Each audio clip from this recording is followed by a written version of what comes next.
al compartir este momento con nosotros. La Fuerza del Pueblo es la única organización política en la República Dominicana que sobre cada tema de incidencia, no solo en el plano nacional, sino en el plano internacional, primero tiene una opinión y segundo, siempre trata de poner sobre la mesa estos temas para que podamos entender el contexto en el que nos ha tocado vivir en el día de hoy. La Fuerza del Pueblo, a través de la Secretaría de Asuntos Internacionales, presenta el panel Rusia, Ucrania y Occidente, contexto histórico y realidad geopolítica actual. Es un tema que tiene mucha incidencia no solo en lo que sucede en el mundo, sino lo que podría suceder en la República Dominicana y que el presidente Leonel Fernández, conjuntamente con la Secretaría de Asuntos Internacionales y dos expertos profesionales, podrán presentar a todos ustedes una panorámica, una imagen de lo que significa esta crisis que tenemos por delante en el mundo. Por eso agradecemos la gentileza que han tenido todos ustedes por acompañarnos en el día de hoy para participar en este interesantísimo panel sobre este tema en el día de hoy. El presidente Leonel Fernández está acompañado de Manolo Pichardo, quien es el secretario de Asuntos Internacionales de la Fuerza del Pueblo, y dos profesionales de reconocimiento en nuestro país, en la opinión pública y en sus áreas de trabajo, como lo son Cristino del Castillo, un destacado periodista, analista de temas internacionales, y un economista también reconocido en nuestro país, como lo es Julio Ortega Tuz, que acompañarán al presidente en este panel del día de hoy. Rusia, Ucrania y Occidente, contexto histórico y realidad geopolítica actual. El moderador va a ser Manolo Pichardo. Así es que los dejo con Manolo Pichardo.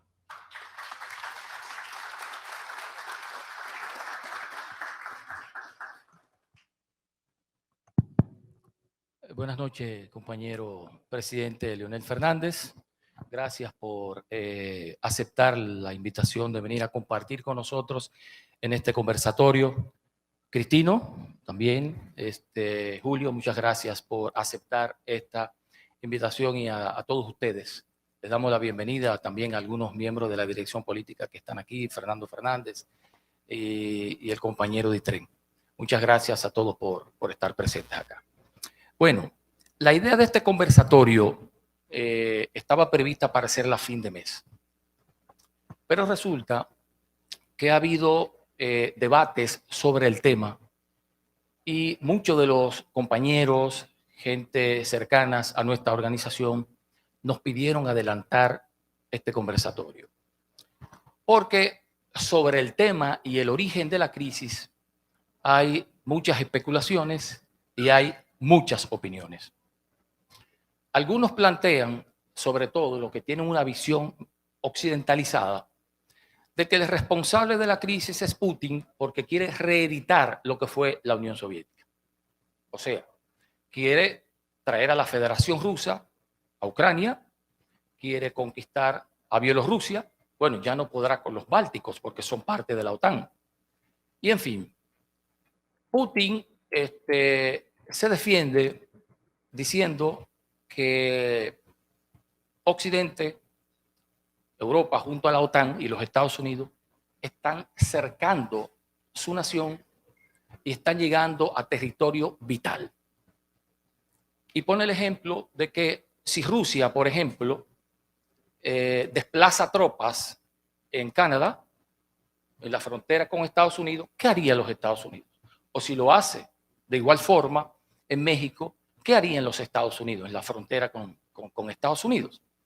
Y algunos plantean también que qué pasaría si esas tropas llegan a Cuba. Bueno, todos recordarán lo que ocurrió a principios de los años 60, cuando la crisis de los misiles, que muchos plantearon que probablemente hubiese desatado la Tercera Guerra Mundial.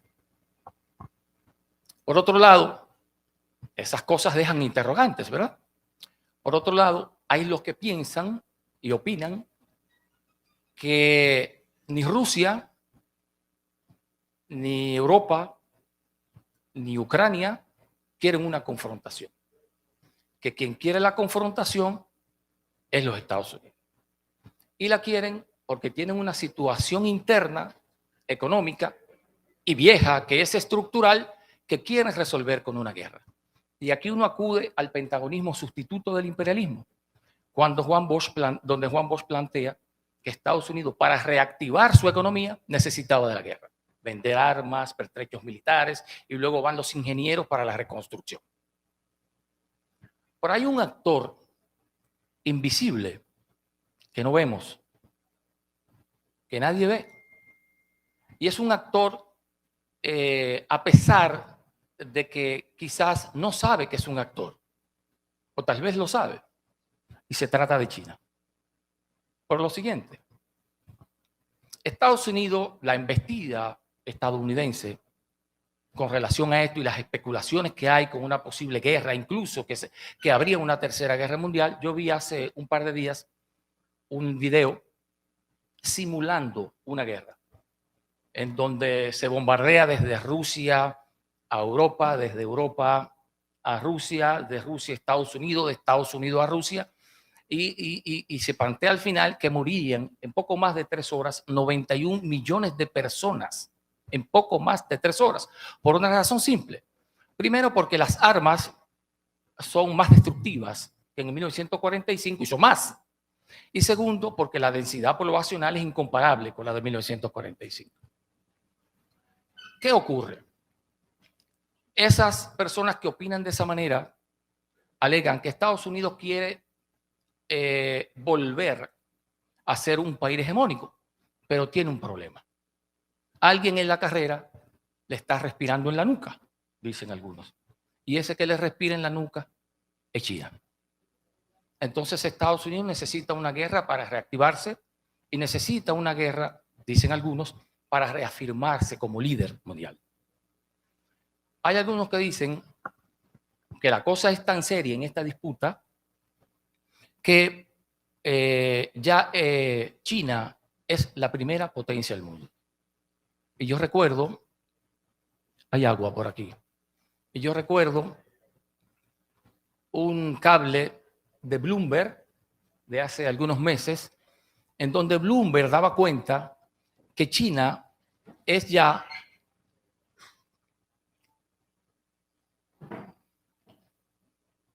gracias, presidente.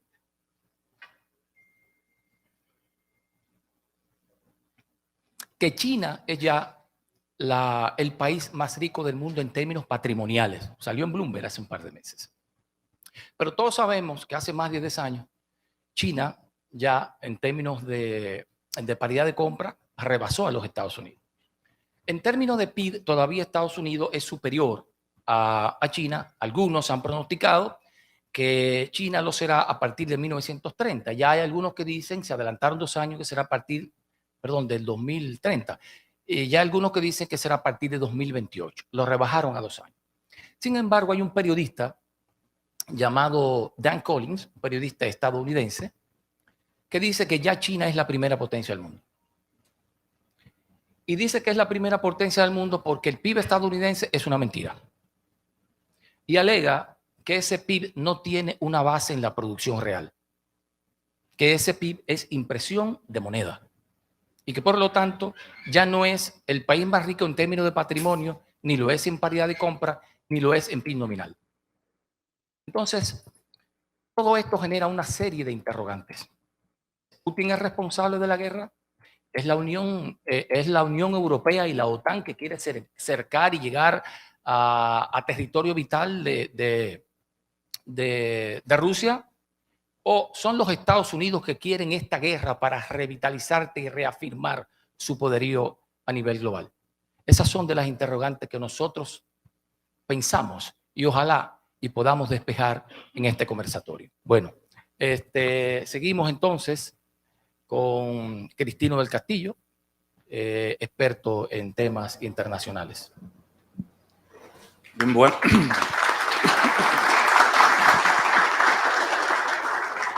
Buenas noches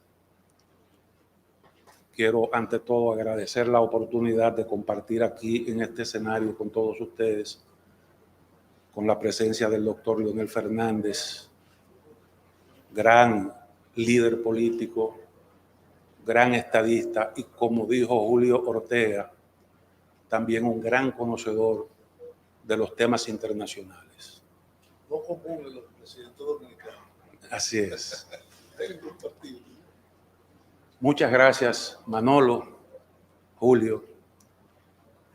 Lo que estamos observando hoy, esa crisis que nos ha acercado como nunca antes, después de aquella situación que se produjo en 1962 a una tercera guerra mundial, es el producto de una serie de eventos que han ocurrido a lo largo de un periodo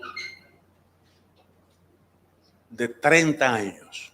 Naturalmente hay situaciones que ya Julio nos explicó y que tienen sus raíces en un pasado mucho más remoto.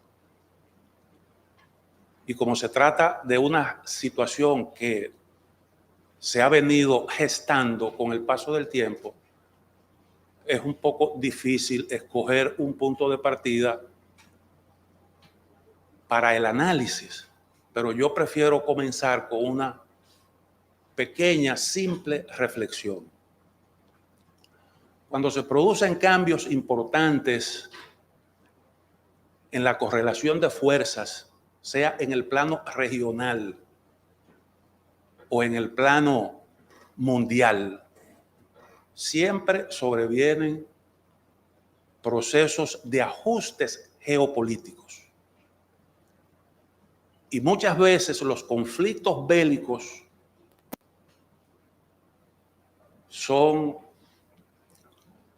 pueden producir cambios en esa correlación de fuerza. Lo vimos al término de la Primera Guerra Mundial, recuerden, Yalta, Potsdam, las reparaciones que se le impusieron a Alemania, la distribución de las zonas de influencia y un largo etcétera. Al término de la Segunda Guerra Mundial se produjo algo parecido. Los duros términos de capitulación que se le impusieron a Japón, la división de Alemania en sectores de influencia, los soviéticos que se hicieron con el control de Europa del Este y también un largo etcétera. Pues algo parecido observamos al término de la Guerra Fría. Pero la Guerra Fría no fue una confrontación en el plano militar, propiamente dicho, aunque tuvo sus puntos calientes. Recuerden el sudeste asiático, África, las guerras de liberación, Namibia, Zimbabue, Angola, Vietnam, por supuesto. Pero fue un enfrentamiento en el plano de la geopolítica y una gran competencia en los mercados. Yo digo que la Unión Soviética sucumbió en la competencia en el mercado mundial y se vio muy debilitada por su aventura en Afganistán. ¿Y qué ocurrió entonces? Bueno, la Unión Soviética implosiona, las 15 repúblicas que la conformaban se declararon independientes, los soviéticos tuvieron que replegarse, abandonar Alemania, Alemania se reunificó, también se retiraron de toda Europa del Este. Hoy en día los rusos alegan que todo aquello se habló, que se pactó, aunque no hay un documento.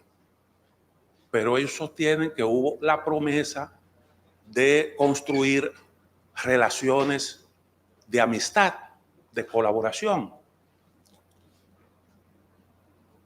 Y bueno,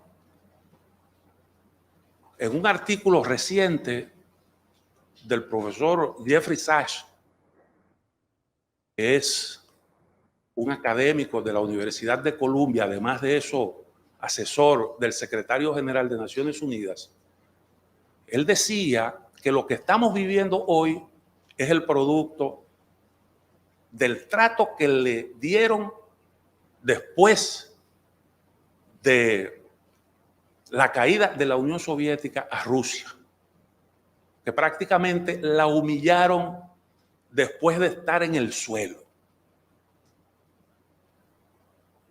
¿Cuál fue la línea que se siguió?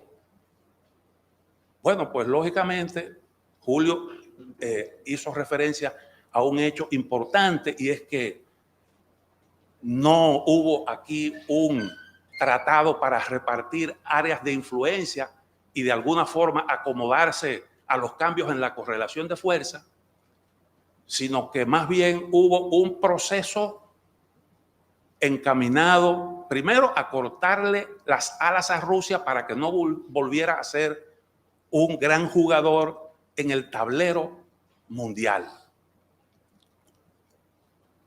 Y naturalmente para desconectar de Rusia cualquier tipo de contacto con las áreas de influencia que pertenecieron a la Unión Soviética. Para lograr el objetivo ese que le acabo de mencionar, se conciben varias iniciativas. Una de ellas fue la reorganización geopolítica de los Balcanes y Europa del Este.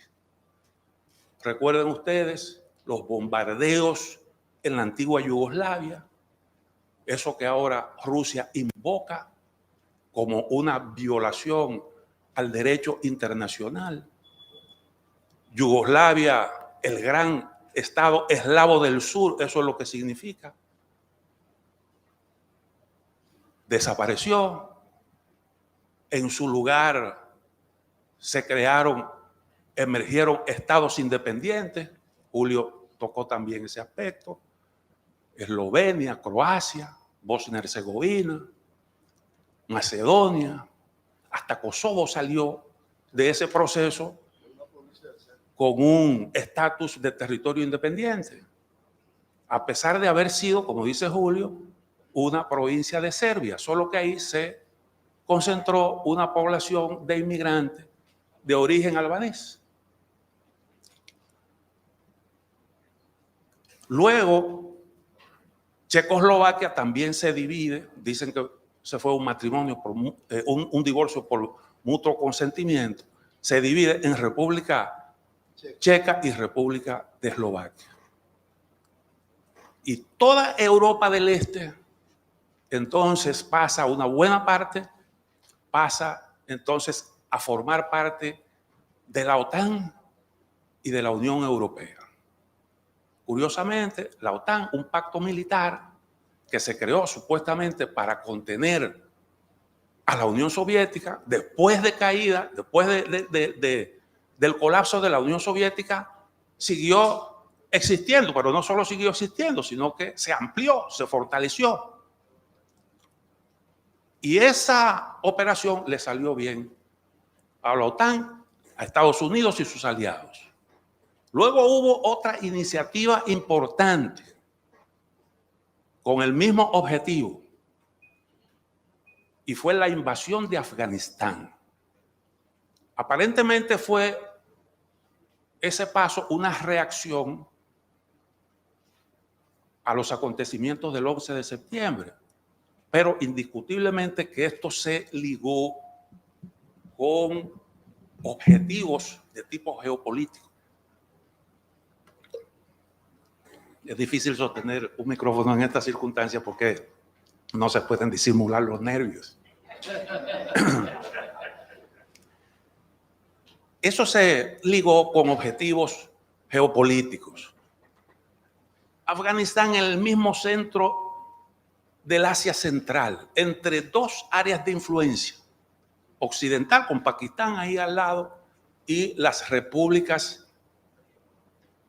del Asia Central que formaron parte de la Unión Soviética. Me estoy refiriendo a Uzbekistán, Tayikistán, Kazajstán, Turkmenistán, los TAN, como les llaman. Se supone que la presencia militar de la OTAN en el territorio afgano era un factor importante para facilitar que esas repúblicas que formaron parte de la Unión Soviética dieran el paso de estrechar sus lazos con el mundo occidental. Kazajstán llegó incluso a firmar un acuerdo de colaboración con la OTAN. Rusia reaccionó a todo esto, pero se encontraba en una situación de mucha debilidad. Rusia se opuso a lo que ocurrió en los Balcanes, pero tampoco estaba en condiciones de parar aquello. Y había un proyecto de incorporación de esas repúblicas, de esas antiguas repúblicas soviéticas, al comercio de recursos energéticos, sacar de esa zona rica en gas y petróleo esos recursos para, de alguna forma, la dependencia de Europa del gas ruso, poderla un poco disminuir. Ahí se construyeron unos cuantos, un par de gasoductos, incluso con inversión de compañías extranjeras. Esta iniciativa conecta también con la invasión de Irak. Recuerden el contexto en el que se produce todo esto, porque era la época en que se hablaba de el agotamiento del petróleo y estaba la fiebre de los biocombustibles. Y se supone que el que tuviera el control de los recursos energéticos existentes en abundancia en la zona de Oriente Medio iba a tener la llave para trazar las pautas. Además, había un viejo proyecto de construcción de otro oleoducto para sacar gas desde Qatar, que es un gran productor de gas que hoy se menciona como una alternativa al gas ruso en caso de que haya una confrontación. Y yo digo que el tercer intento fue Ucrania. Fueron muchos, pero estoy hablando de los más importantes. Ucrania. Ya en el año 2008, Estados Unidos había propuesto incluir a Ucrania en la OTAN.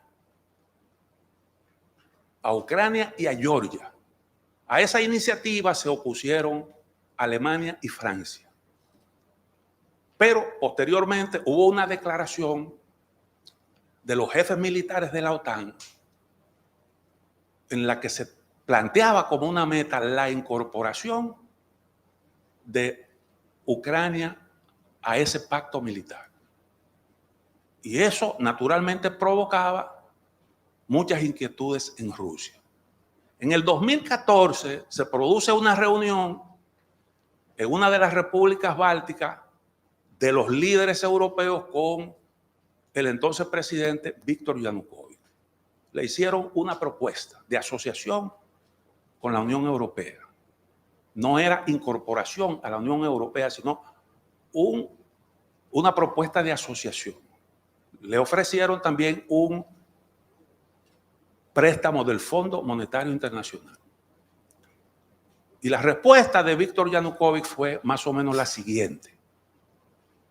Y yo leí varias crónicas que sobre esto publicó el periódico El País de España, bastante completa. Según esa crónica, la respuesta fue la siguiente. Miren, nosotros en Ucrania, nuestros productos de exportación van fundamentalmente al mercado ruso. Rusia nos provee energía eléctrica, gas.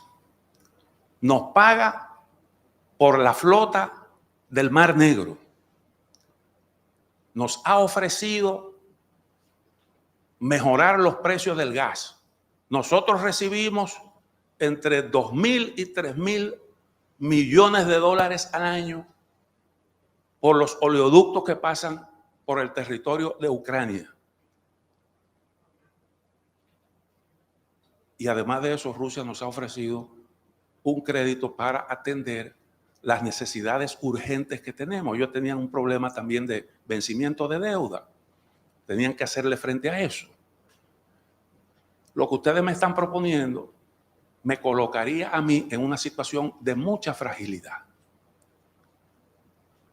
Yanukovych se fue a Ucrania y un par de semanas después se produce el Maidán que mencionaba Julio Ortega. Una sublevación popular, se desataron los nacionalismos, hubo una especie de insurrección en la zona de Lugansk y Donetsk, eso que le llaman el Donbass.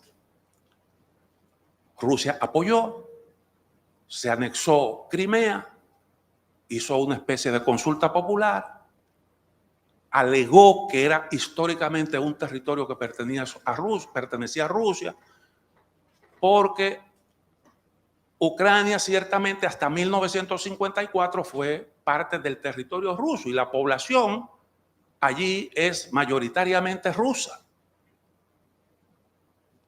Pero Nikita Khrushchev, que nació en una aldea próxima al territorio de Ucrania, que hizo vida política en Ucrania, que dirigió el partido en Ucrania y que combatió a los nazis en Ucrania, allí él hizo méritos políticos, eso lo catapultó al liderazgo máximo del partido y se hizo presidente del Consejo Supremo.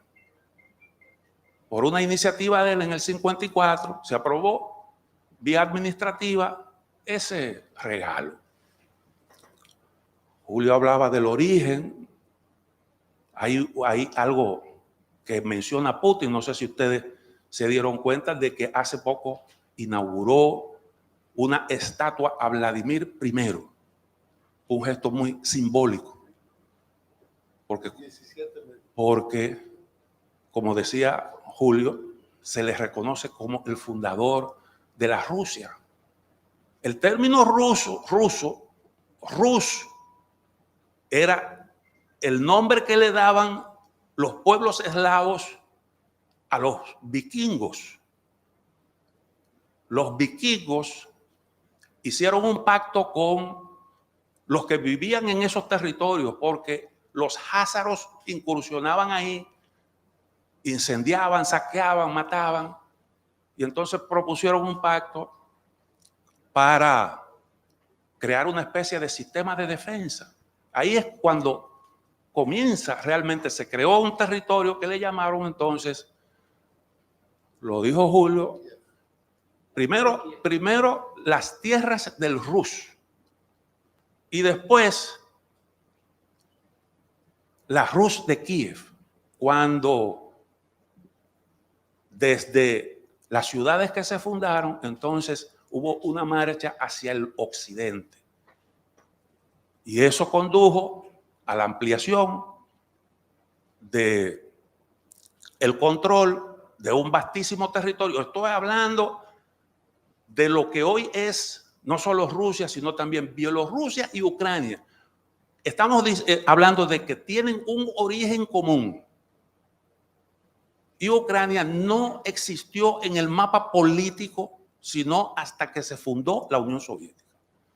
Como decía Julio, por una iniciativa de Lenin que decía que Rusia era la cárcel de los pueblos.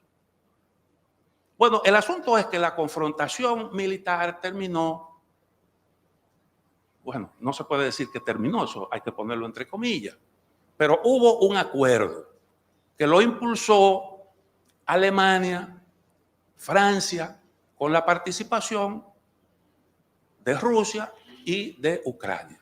El cuarteto de Normandía le llamaron. Llegó al acuerdo de Minsk II. Ese acuerdo contempla un estatus de autonomía para las autoproclamadas repúblicas de Lugansk y Donetsk, la retirada de todas las tropas extranjeras del territorio ucraniano, y la celebración de elecciones para escoger las autoridades en lo que iba a ser algo así parecido como a las comunidades autónomas en España. Ese acuerdo es lo que ahora mismo reclama Rusia que se cumpla. Y siempre Ucrania habla de su disposición a cumplir los acuerdos. Y muchos coinciden en que ese puede ser un punto de partida para unas negociaciones. Bueno, pero si pasamos un balance a todo lo que ocurrió en ese periodo que estoy tratando de recrear,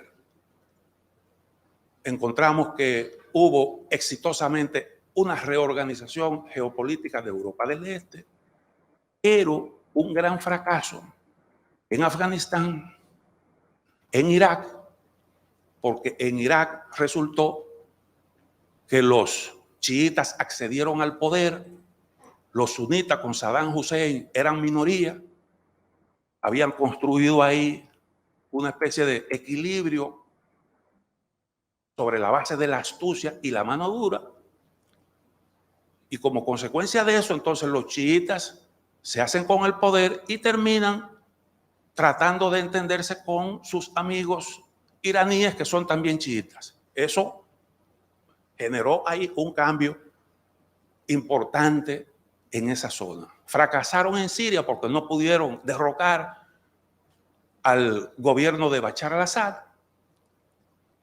Como consecuencia de todo esto, Irán se hace con más influencia, porque resulta que pasó a tener influencia en Yemen. Recuerden que hubo una insurrección en el marco de la denominada Primavera Árabe contra el gobierno de Ali Abdullah Saleh, voló del puesto. Hubo una insurrección de los llamados hutíes, también chiitas, que hicieron alianza con los iraníes.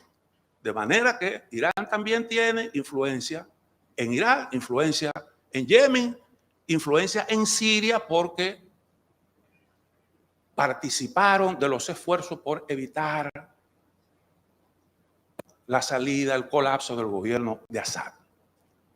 Y naturalmente también influencia en Líbano a través del grupo Hezbollah. Rusia, en el momento en el que Estados Unidos se aprestaba a realizar bombardeos masivos en el territorio de Siria, irrumpe en ese escenario y le da una vuelta de 360 grados a la situación ahí.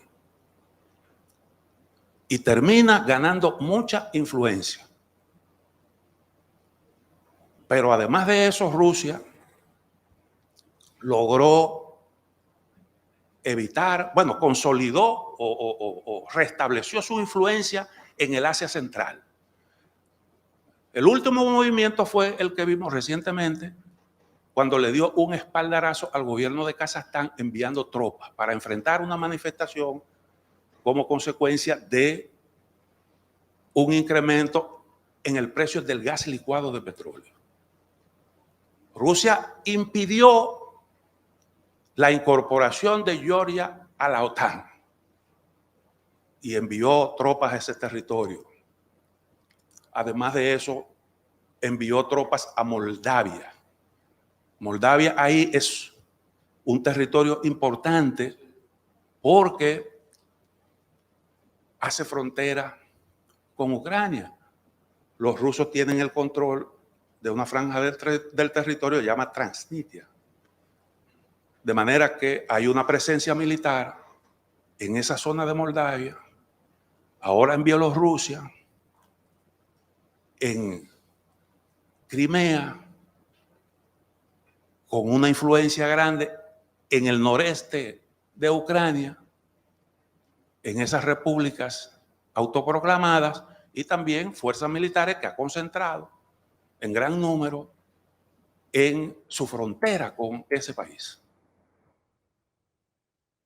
Entonces quiere decir que Rusia ha acumulado cierto poder, es un país con una economía que ha sido renovada, tiene un gran poder militar, logró en lo que Estados Unidos hacía la guerra en esa zona, modernizar sus fuerzas armadas en algunos aspectos ha logrado incluso superar a Estados Unidos, dicen los que saben de eso, sobre todo con el desarrollo de unos misiles hipersónicos que son capaces de volar varias veces a la velocidad del sonido, superar varias veces.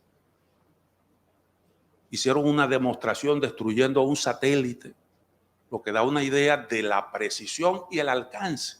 Eso es como decir, no hay objetivo en el planeta que esté fuera del alcance de estos misiles nuestros. Se siente con suficiente poder como para pretender un cambio en el sistema de seguridad en Europa. Y plantea, vamos a volver a la situación de antes de 1997. Ese mapa que mostró Julio dice qué implicación tiene esa propuesta, porque las armas que se han desplegado en los territorios que fueron incorporados a la OTAN tendrían que retirarse, porque eso en 1997 no existía. Antes de eso. Bueno, pero hay un factor importante, y Manolo hacía referencia a eso, muy importante en todo esto. ¿Cuál es ese factor? Bueno, que emerge un nuevo jugador que se llama China, con una economía grande, segunda economía en tamaño, primera potencia comercial. Además de eso, con unas fuerzas armadas que, si bien no tiene el poder de las Fuerzas Armadas de Estados Unidos ni de Rusia, pero como factor disuasivo es importante. China en ese periodo logró convertirse en socio comercial importante de países como Corea del Sur, Japón, Taiwán. Es un socio importante de toda la Unión Europea. Alguien dijo que la Unión Europea depende económicamente de China y militarmente de Estados Unidos. Es principal socio comercial de Alemania. Vi en un reportaje hace poco un dato.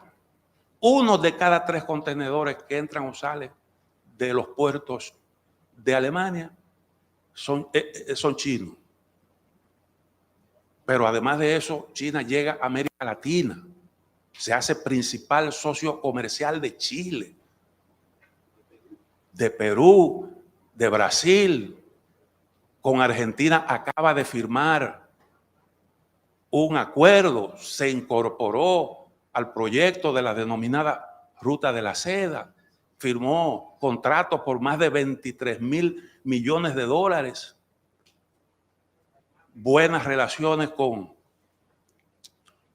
países como Venezuela, Cuba, etcétera. Antes, hace unos años, por aquí de China ni se hablaba. Y entonces ese otro jugador importante, y se da un dato curioso, mientras Estados Unidos hacía la guerra, los chinos hacían los negocios. Los contratos para la reconstrucción de la industria petrolera en Irak y en Siria son de compañías chinas. Hubo un momento en el que se calculaba que habían 10.000 trabajadores en el territorio de Siria, chinos, trabajando en eso. Los chinos se sintieron mal cuando Estados Unidos se retiró de Afganistán, porque la OTAN garantizaba la seguridad y los chinos hacían los negocios. Entonces es un gran jugador. Y desde luego hay un cambio otra vez en la correlación de las fuerzas. Porque el mundo, que se convirtió en unipolar después de la caída de la Unión Soviética, se ha transformado y se ha convertido en un mundo multipolar. Y como dice Henry Kissinger, hay una contradicción porque se globalizó, el sistema económico y financiero, pero el poder siguió basado en el Estado-Nación, y un ordenamiento mundial con semejante contradicción no se puede sostener. ¿Qué va a pasar? Me preguntan muchos. Yo creo que todo esto debe terminar en un gran acuerdo. A mí, yo creo que lo difícil de todo esto es que se ha llegado a un punto, ha habido tantas amenazas, tantas advertencias, que lo engorroso no es la solución como tal. El jefe de la Armada de Alemania, hasta hace poquito, dijo que resolver el problema con Rusia era relativamente fácil, porque Rusia lo que quiere es un poco de respeto, que se le tome en cuenta como gran jugador para el tema de la seguridad. Y eso le costó el puesto, tuvo que renunciar. Entonces, el problema es cómo tú concibes una fórmula de compromiso que permita una solución del problema sin que nadie aparezca como derrotado, porque en esto hay un cálculo político importante. Por ejemplo, en Estados Unidos a finales de este año habrán elecciones, y en el manejo de todo esto hay un cálculo de cara a ese escenario. A Putin, si da marcha atrás, nadie lo va a tomar en consideración, nadie lo va a respetar. Y entonces ahí hay planteado un gran problema. Bueno, yo lo dejo aquí. Creo que más o menos esto ayuda a entender la esencia de lo que está ocurriendo. Muchas gracias.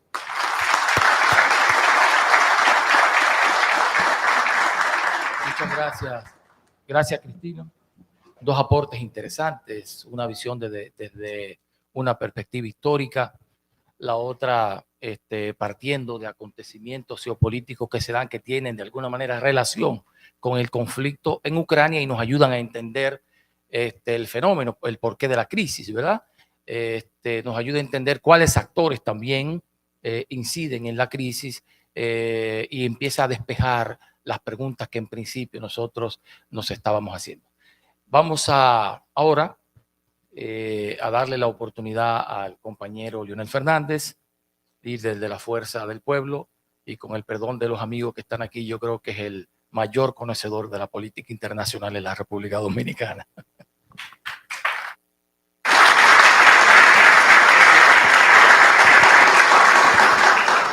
Muchas gracias, Manolo, por tan amable y gentil presentación.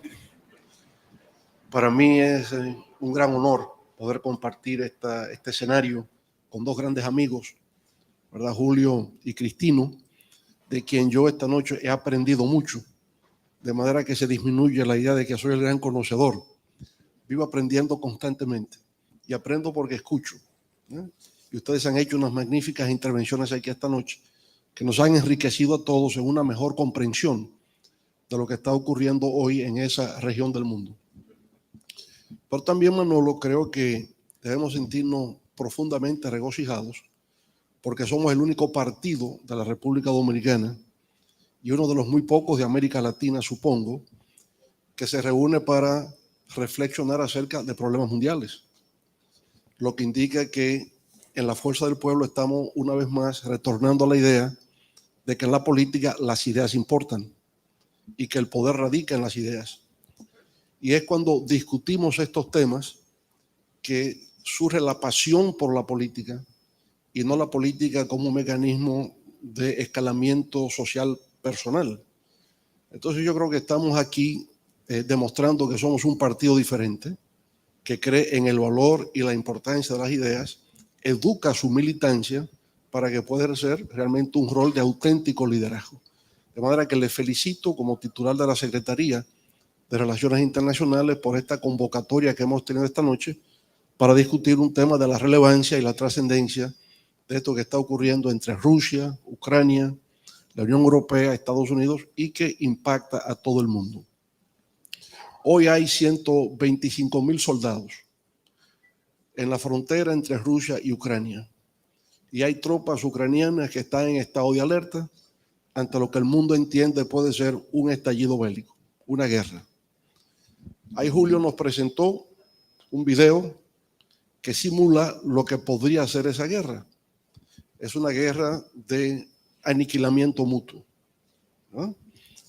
La doctrina de la destrucción mutua asegurada estaría dada ahí.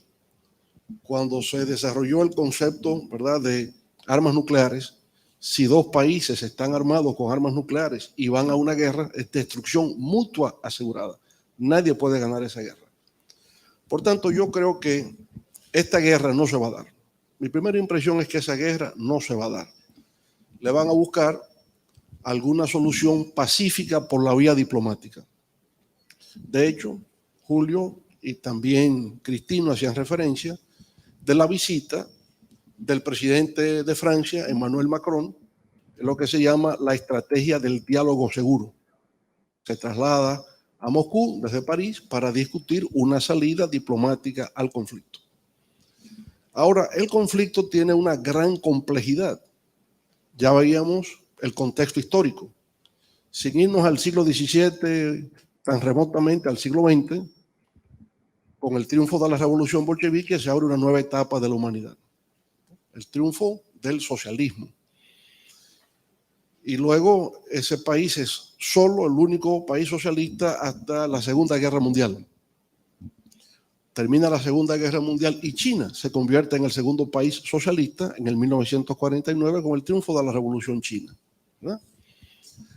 Bueno, pero con el fin de la Segunda Guerra Mundial también se dio inicio a una nueva etapa, que se ha hecho referencia aquí esta noche, que es la Guerra Fría.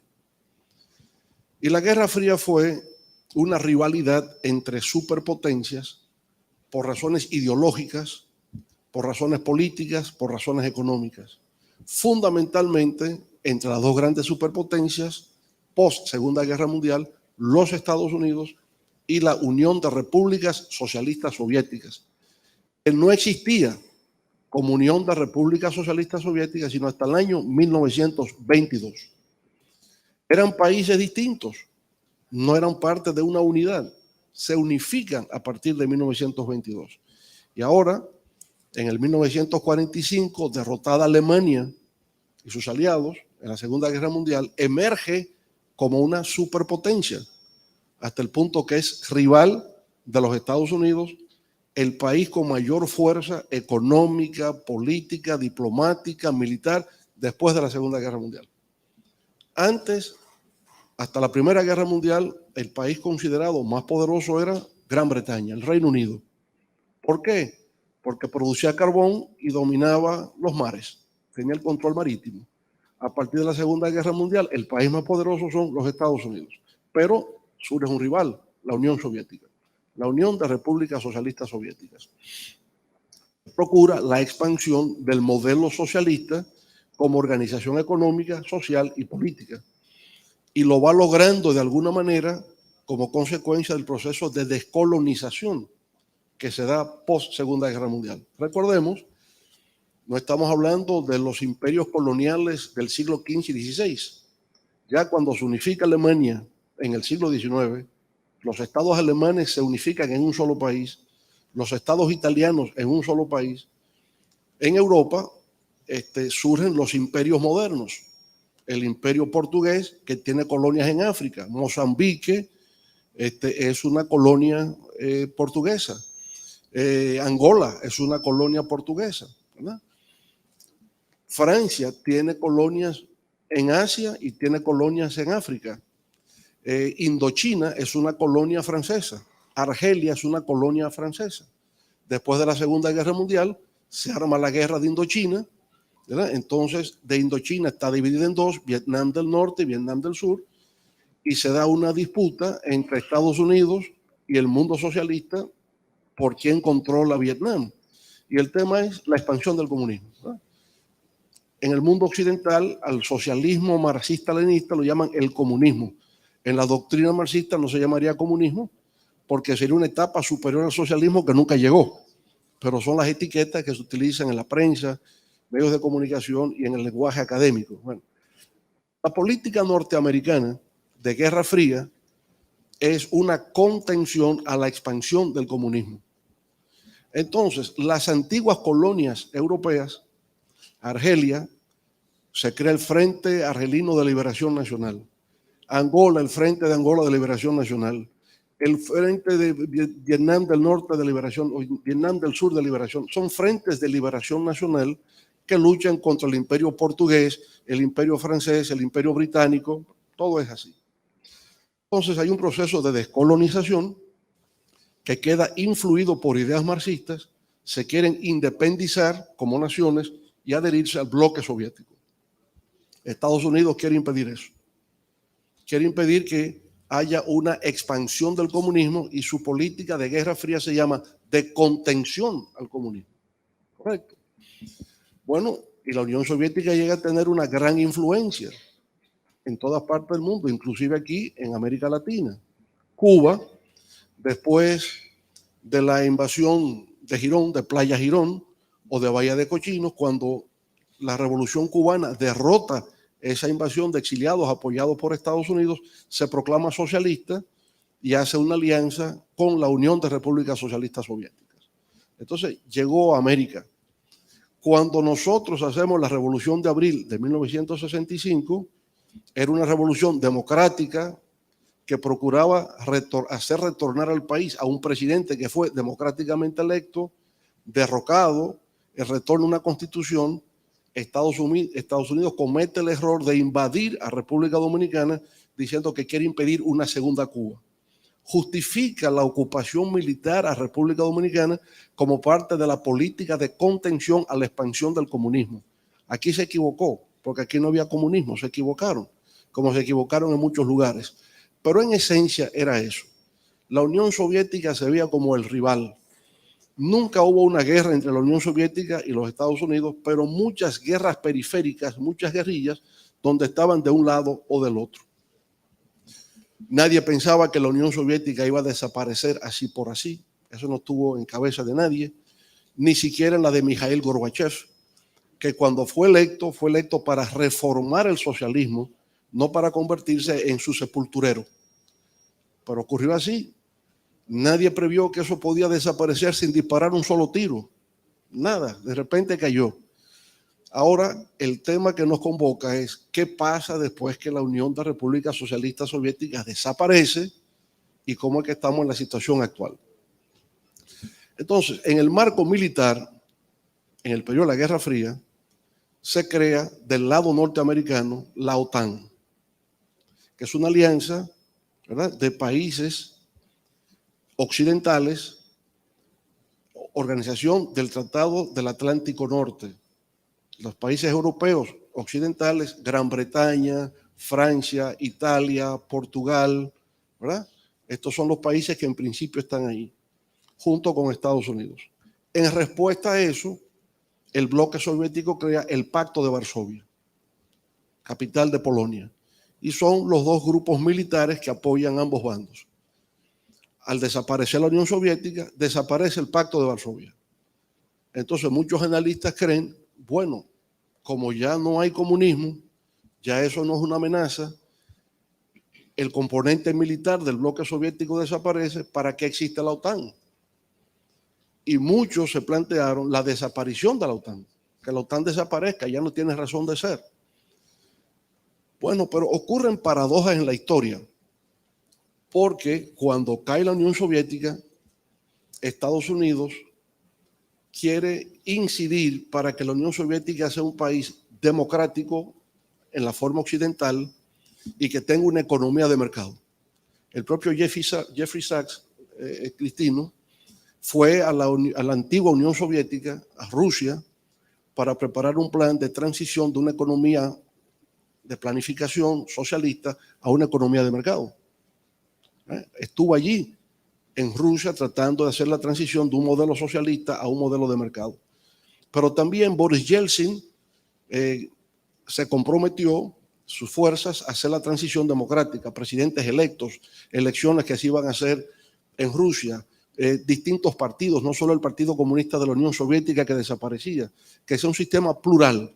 Por tanto, Rusia copiaba el mundo occidental. Elecciones, diversidad de partidos, libertad de prensa, con una economía de mercado. ¿Quiénes estimulan eso? Los Estados Unidos. Y les prestan colaboración técnica para que Rusia haga ese tránsito. Igual que los demás países de Europa del Este, que cayeron todos. Después de la caída del muro de Berlín, se da también una caída en forma de dominó, ¿no?, de los demás países socialistas de Europa del Este, que hemos mencionado aquí esta noche. Sería Rumanía, Hungría, Checoslovaquia, Polonia, todos. Y la antigua Yugoslavia, que se divide en 5 países después que cae. Yugoslavia se transforma en Serbia, en Bosnia, Herzegovina, Montenegro, ¿verdad? Eso hoy día es la antigua Yugoslavia. De manera que se crean varios países donde había un solo país. Y ahora la idea es que pasen al mundo occidental, al sistema democrático liberal, economía de mercado, etc. Y Rusia como que va en esa dirección. Hasta que hay un antiguo coronel de la KGB que estuvo en Alemania Oriental, auspiciado por Boris Yeltsin, llega al poder. Y cuando llega al poder, ese personaje llamado Vladimir Putin dice que la caída de la Unión Soviética es la catástrofe geopolítica más grande del siglo XX. Y siente que su país ha sido humillado, que lo que era una potencia mundial se ha convertido en un país pisoteado, humillado, vilipendiado por los demás, y se propone como objetivo levantar el orgullo ruso, ¿verdad? Y tal vez de convertirlo de nuevo en una potencia, una superpotencia de carácter mundial. Bueno, y en eso va trabajando, se dispone a eso. Mientras tanto, la OTAN, que se creía que debía desaparecer, en 1991, cuando llega Clinton al poder, Bill Clinton, lo que se propone es la expansión de la OTAN, como Cristino y Julio han explicado brillantemente aquí esta noche. En lugar de desaparecer, ya no hay comunismo, lo que van entonces a expandir. Y los antiguos países socialistas entonces pasan a la OTAN.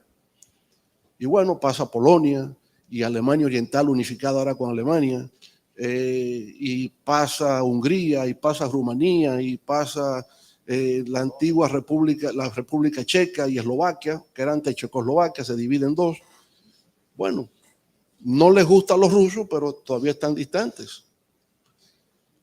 Pero entonces, una vez logrado eso, entrando ya en este siglo XXI, en la segunda década, quieren avanzar hacia antiguas naciones que integraban la Unión de Repúblicas Socialistas Soviéticas, Georgia, Bielorrusia, Ucrania, que hacen frontera con Rusia. ¿Cómo lograr en la expansión de la OTAN que también esos países entren a la Unión Europea y a la OTAN? Y entonces donde Putin dice, esta es la curva de Pizarro, esta es la raya de Pizarro, hasta aquí llegamos. Esta es la línea roja que no podemos aceptar. No podemos aceptar que Ucrania entre a la OTAN, porque esa alianza militar entonces puede colocar misiles hacia Rusia y no podemos permitir eso. Como Estados Unidos no permitió tener misiles soviéticos en Cuba y hubo que negociar para sacar esos misiles de Cuba. Putin entiende que no puede haber misiles de la OTAN en Ucrania o en Georgia o en Bielorrusia, porque eso hace frontera con Rusia. Ese es el tema.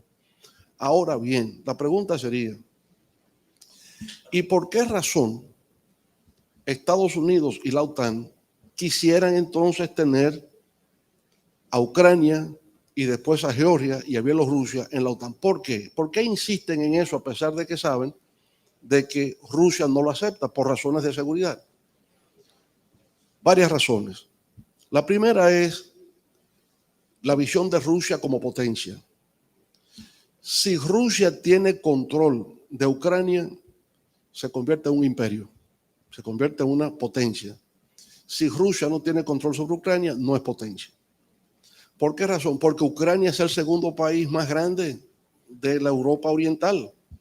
En el mundo euroasiático, Rusia es el de mayor territorio y el segundo de mayor territorio es Ucrania. De manera que controlar eso le daría a Rusia un gran poder.